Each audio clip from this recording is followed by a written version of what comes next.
We're honoring Ken and Bonnie Miller tonight. They have done so much for all of us.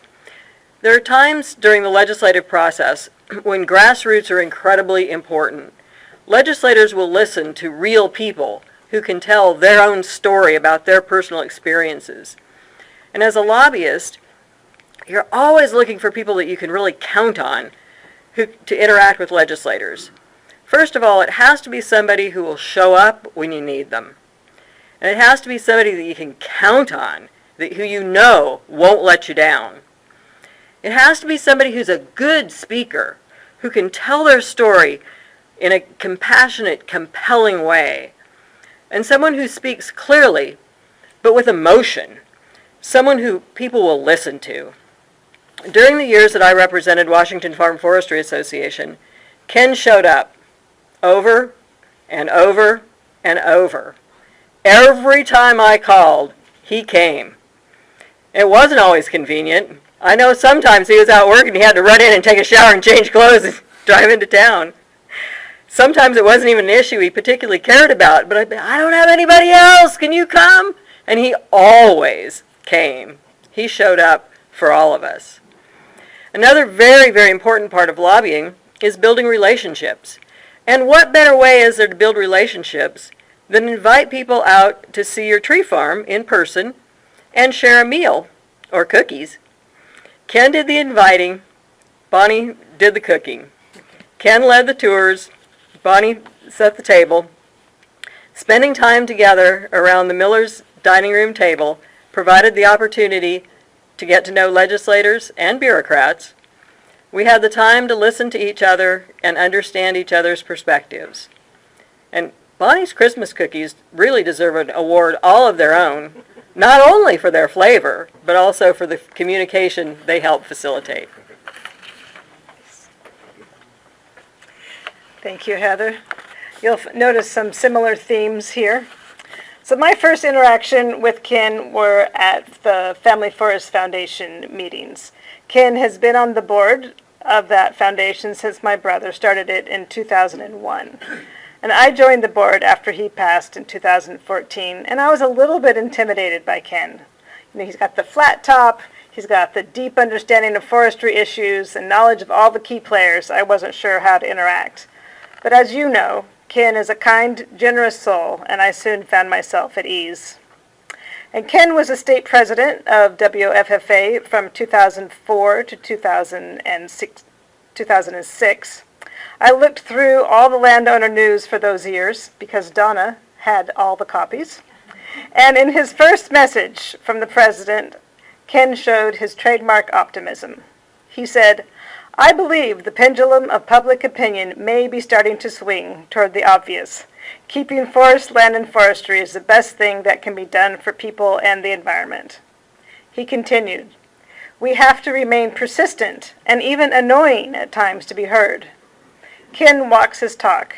He is always persistent and only annoying to those who don't understand yet that he is right. In the same newsletter, there was a recipe for Douglas fir sorbet by Bonnie, Ken's right-hand woman. Thank you, Bonnie, whose kitchen has fed many of us and whose organizational skills have given many of us annual meeting binders, and whose support of Ken has helped him be as persistent and annoying as he has been. And last but not least, as many of you noticed tonight, we cannot forget Ken's expertise at selling raffle tickets. Anytime he's in charge, the raffle will raise 30% more. Who can say no? In 1999, Washington legislature passed the Forest and Fish Law. One aspect of the law was setting the buffer zones based on the size of the stream and presence of fish. A short time later, the Washington Farm Forestry Association sued the state because the state had not considered the impact of the law on small landowners. It wasn't long before we realized the state had us outgunned in attorneys, and we were destined to fail if we continued the suit. We ended up settling with an agreement that we would not blame the DNR for any fault, and they did likewise. However, one result of that suit was the DNR formed the Small Forest Landowner Office to help support forest landowners trying to harvest timber with the difficult-to-understand state laws and the development of templates of forest practice applications. Sherry Fox was WFFA president during this time, 2000 to 2002, and she recruited Ken Miller, first to rejuvenate the South Sound chapter, and then to become state president 2004 to 2006. Ken and Bonnie had joined Washington Farm Forestry when they purchased their first forest land in 1989. After he retired in 2000, he had more time to devote to tree farming. We quickly learned just how doggedly persistent Ken could be.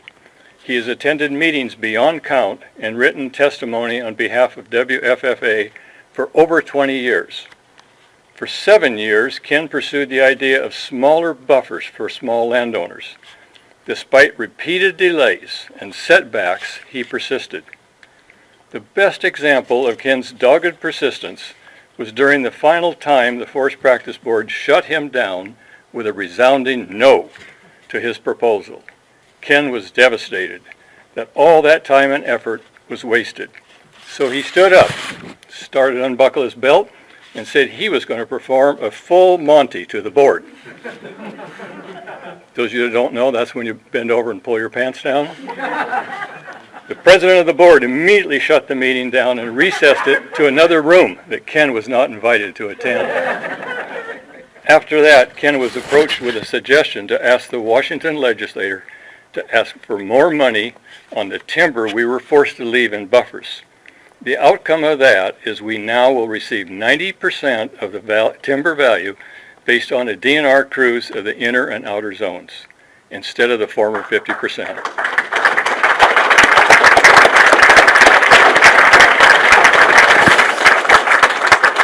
Ken, would you bring your girlfriend up and come up front with us? Girlfriends since they were about 4 years old? All right, Ken.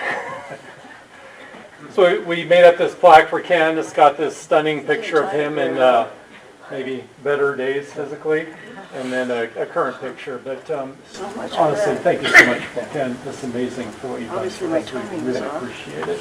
Thank you. And for Bonnie, we have a lemon cypress. Anyway, again, the number of hours that these folks have put in is just amazing, and the dedication, we couldn't ask for more. So, big fan.